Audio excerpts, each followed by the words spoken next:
या अल्लाह, आज तो इस कमबख्त चूल्हे ने नाक में दम कर दिया है। ऐसा लग रहा है जैसे चूल्हा ना होकर धुएं की चिमनी हो। अपनी चाची को इस तरह से धुएं में परेशान देखकर जोया आकर कहती है, लाइए चाची माँ, आज हम आपको रोटियां बनाकर खिलाते हैं। अरे नहीं जोया, मैं बना लूंगी। मैं नहीं चाहती कि इस चूल्हे के धुएं से मेरी हूर सी भतीजी का चेहरा काला पड़े।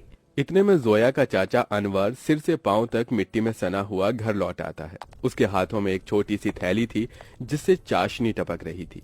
उफ, अरे थैली में से ये क्या टपक रहा है? अरे माफ करना बेगम, मैं तो भूल गया था। मैं जोया बिटिया के लिए उसके मनपसंद की रस भरी इमरती लाया हूँ। इमरती का नाम सुनते ही 24 साल की जोया किसी बच्चे की तरह उतावली जताते हुए बोली, क्या सचमुच चाचा जान, आप मेरी मनपसंद की इमरती लाए हैं? मेरे मुंह में तो पानी आने वाला था, मगर मैंने किसी तरह खुद को रोक लिया। हम सब साथ में इसे इफ्तार में खाएंगे। अरे नहीं बिटिया, मैं जरा सी ही इमरती लाया हूँ, तू खा ले। मुझे और तेरी चाची को मीठे से खास मोहब्बत नहीं है ना बेगम? जी बेशक। असल में इमरती खाने का मरियम और अनवर का भी बड़ा मन था, मगर दोनों अपना मन मार लेते हैं। बचपन की दुर्घटना में जोया के माता पिता स्वर्ग से धार गई, जिसके बाद से जोया के चाचा चाची ने उसे अपनी बेटी की तरह पाला पोसा। उसके प्यार में कोई कमी न हो, इसलिए दोनों ने खुद की अपनी औलाद भी नहीं की। अनवर की माली हालत कुछ ज्यादा खास अच्छी नहीं थी। बस उसके पुश्तों का छोड़ा गया सालों पुराना एक कमरे का कच्चा घर और खेती करने के लिए जमीन का एक छोटा सा हिस्सा, जिस पर थोड़ी बहुत खेती करके जैसे तैसे 2 वक्त की रोटी का गुजारा चल रहा था। या खुदा, कढ़ाई में जरा सी सब्जी है। खैर, नमक प्याज रोटी से ही इफ्तार कर लेंगे। सब्जी सोया को दे देती हूँ। मरियम 3 थाली लगा ले आती है। अरे ये क्या, चाची माँ मेरी थाली में सब्जी, आप दोनों क्या खाएंगे? तभी अनवर अपने गमों को छुपाता हुआ झूठी मुस्कुराहट से बोला, अरे सब्जी की क्या जरूरत, आज तो मैं नून तिल से रोटी ही चटकारे लेकर खाऊंगा। ये कहते हुए गरीब अनवर नमक तेल लगी रोटी काट काट कर खाने लगता है। अपनी गरीब चाचा चाची का ऐसा दुख देखकर जोया का कलेजा कचोट पड़ता है। वो रो पड़ती है। चाची माँ, चाचा जान, चलिए इन सब्जी में से खाइए। अरे इतनी थोड़ी खाऊंगी मैं। जोया के गरीब चाचा चाची को उसे जितना प्यार था उतना ही स्नेह उसे भी था। यूं ही दिन गुजरते हैं। सुनो जी, हमारी जोया अब सयानी हो गई है। हमें इसके निकाह के बारे में सोचना चाहिए। जोया, भाई और भाभी की अमानत है हम पर। मरियम, मैं तो दिन रात अल्लाह से एक ही दुआ मांगता हूँ कि मेरी भतीजी को अच्छा घर मिले। अनवर जोया के लिए रिश्ता ढूंढने लगता है, जो कि अमीर खानदान में हिना के बेटे से लग जाती है। अब शादी की तैयारी शुरू हो जाती है। अनवर, अभी तक जोया के निकाह का जोड़ा नहीं सिलाया। 2 रोज बाद उसकी रुखसती है। जानता हूँ बेगम, मगर जितना कर्ज लिया था वो खर्चा हो गया। मैंने तुमसे एक बात भी छिपाई है, मैंने अपनी जमीन बेच दी। क्या जमीन बेच दी? उसी से तो फकत अभी तक हमारी रोजी रोटी चल रही थी। अब क्या करेंगे आगे? अल्लाह मियाँ बैठा है ना रोटी देने वाला। मरियम, कुछ तो कर लूंगा, लेकिन जोया हमारी इकलौती भतीजी है। उसका निकाह अच्छे से घर में हो जाए ताकि मन में कोई मलाल ना हो। जोया के गरीब चाचा चाची उसकी शादी के लिए अपनी खेती बाड़ी बेचकर उसकी विदाई करते हैं। चाचा चाची माँ, जा मेरी बच्ची, अल्लाह तुझे दोनों जहां की खुशियों और नेमतों से नवाजे। जोया अपने गरीब चाचा चाची के घर को छोड़कर अपने अमीर ससुराल में आ जाती है, जहां उसके सास ससुर नंद जेठानी से भरा पूरा परिवार मिलता है, जहां सास हिना उसका स्वागत करती है। माशा अल्लाह, कितनी खूबसूरत बीवी है हमारे मुराद की। एकदम सही फरमाया आपने अम्मी, भाई की तो किस्मत खुल गई। चलो देवरानी जी, हम तुम्हें तुम्हारा कमरा दिखाते हैं। जोया की जेठानी आलिया उसे कमरे में ले आती है, जो कि बहुत ही बड़ा और आलीशान था। वल्ला, इस कमरे से भी छोटा तो हमारे चाचा चाची माँ का घर था। यहाँ तो हर शान और शौकत है। अगले दिन जोया नहा धोकर पहली रसोई करने आती है। अस्सलाम वालेकुम अबू जान। खुश रहो बहू बेगम। अम्मी जान, खाने में क्या बनाना है? अरे बहू, तुम क्यों खाना बनाओगी? उसके लिए नौकर चाकर है ना, मगर हम सभी तुम्हारे हाथों का शाही टुकड़ा खाना चाहेंगे। जी अच्छा। जोया जैसे ससुराल के ऐशो आराम भरे किचन में कदम रखती है तो नम आंखों से निहारती रह जाती है। उसकी आंखों के आगे अपनी चाची का धुएं में चूल्हा फूकना याद आ जाता है। या खुदा, हमारा ससुराल कितना रईस है। ऐसा लग रहा है जैसे हम किसी जन्नत में आ गए हैं। मगर हमारी गरीब चाची माँ आज भी गीली लकड़ियों से चूल्हा जलाती होंगी।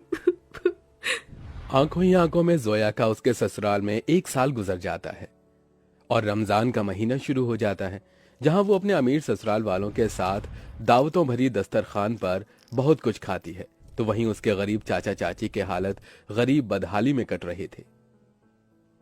अरे क्या हुआ मरियम बेगम, अभी तक खाना नहीं लाई? मैं वजू करके कब का बैठा हुआ हूँ। जी लाई। मरियम कुछ रोटियां रखकर नमक मिर्च के साथ लाती है। जी बस यही है खाने में, रूखा सूखा है खाने में। जाने अल्लाह हमारे दिन कब बदलेगा। बाकी दिन भी रूखा सूखा खाते हैं और रोजे में भी रूखा सूखा खाकर काटना पड़ रहा है। मरियम, अल्लाह ने जो दिया है उसे सिर माथे लगाकर खाओ। बेचारे गरीब शौहर बेगम एक दूसरे को निवाला खिलाकर गम बांटते हैं। कंगाली इतनी थी कि दोनों पानी से सहरी करके भूखे पेट कड़ी धूप में भट्टी पर काम करते हैं और यूं ही दिन गुजरते गए। बेगम, अल्लाह के करम से इतने पैसे जुड़ गए, कल जोया के ससुराल इफ्तार दे आते हैं। दोनों खुद पर दुख उठाकर जोया और उसके ससुराल वालों के लिए कपड़े, फल, मिठाई के साथ इफ्तार लेके जाते हैं। अरे समधी साईं, आप दोनों?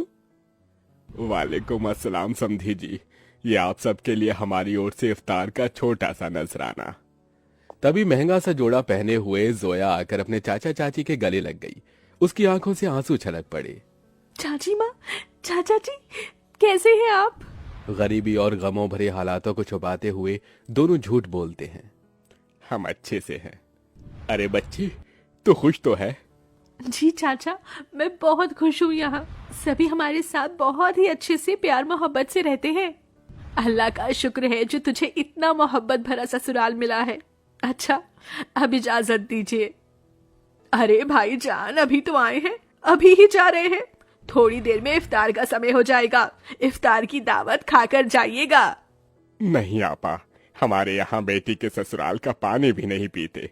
हम चलते हैं, अल्लाह हाफिज। उनके जाने के बाद जोया की नंद ने कहा, अम्मी, आपने गौर फरमाया भाभी जान के चाचा चाची काफी कमजोर से लग रहे थे और कुछ परेशान भी थे। नाजिमा, लाजमी है कि वो कुछ परेशानी में है। बहू, तेरे चाचा चाची बहुत ही खुददार हैं।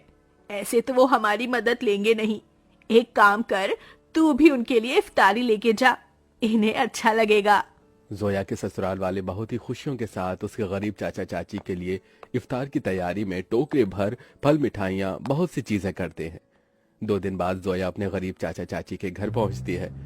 किस्मत तो देखो, उस इफ्तारी की शाम उनके घर में रोटी के लिए भी जखना लगा हुआ था। तभी कुछ लोग अलमारी, कुर्सी, फ्रिज, पलंग इत्यादि अंदर लाते हैं। ये सब किसका सामान उतर कर हमारे घर आ रहा है? जोया, तू मेरी बच्ची? अस्सलाम वालेकुम चाची माँ, क्या बात है, इफ्तार का समय हो गया और आप दोनों ऐसे बैठे हैं? हम इफ्तार करने ही जा रहे थे।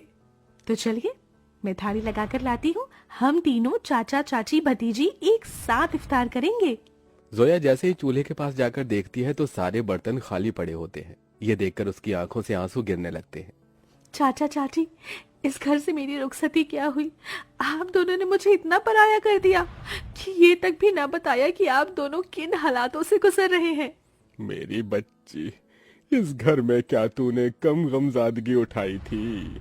चाचा चाची माँ, आप दोनों ने भी तो मेरे लिए कितनी कुर्बानी दी, कितनी मेहनत मशक्कत की और मुझे शहजादी जैसा पाला पोसा। अब मेरी बारी है।